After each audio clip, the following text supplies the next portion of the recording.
बहुत समय पहले की बात है। चंद्रगढ़ नाम का एक रहस्यमय राज्य था। इस राज्य की राजकुमारी सौम्या अपनी सुंदरता, बुद्धिमत्ता और साहस के लिए पूरे राज्य में प्रसिद्ध थी। लेकिन एक रहस्य था जिसे सिर्फ महल के कुछ पुराने सेवक जानते थे। महल के पिछले हिस्से में स्थित चांदनी। एक दिन महल में एक अजनबी साधु आया और बोला, राजकुमारी के भाग्य का रहस्य चांदनी किले में छिपा है। अगर समय रहते वह सच नहीं जान पाई तो राज्य पर अंधेरा छा जाएगा।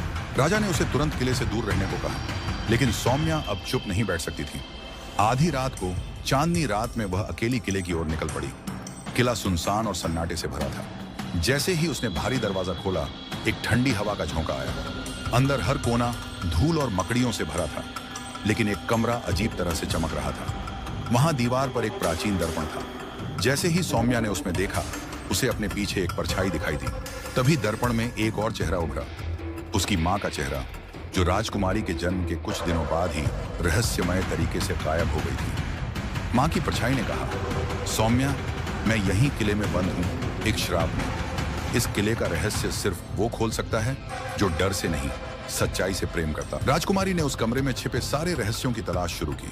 एक पुरानी किताब, एक टूटी हुई घड़ी और एक संगीतमय डिब्बा, सब कुछ मिलाकर एक कोड बना, जिससे उसने किले के तहखाने का दरवाजा खोला। वहां एक जादुई तालाब के बीच उसकी मां पत्थर की मूर्ति बनी खड़ी थी। सौम्या ने अपनी आंखों में आंसू भरकर मां को गले लगाया, और वहीं था वो प्रेम जिसने श्राप तोड़ा। उसकी मां जीवित हो गई। जब वे दोनों वापस महल लौटी, पूरा राज्य चौंक गया। राजा की आंखों में आंसू थे और राज्य पर छाया रहस्य का अंधकार हमेशा के लिए मिट गया। कमेंट फॉर सेकंड पार्ट, जहां राजकुमारी की मां के गायब होने के पीछे की असली साजिश सामने आई।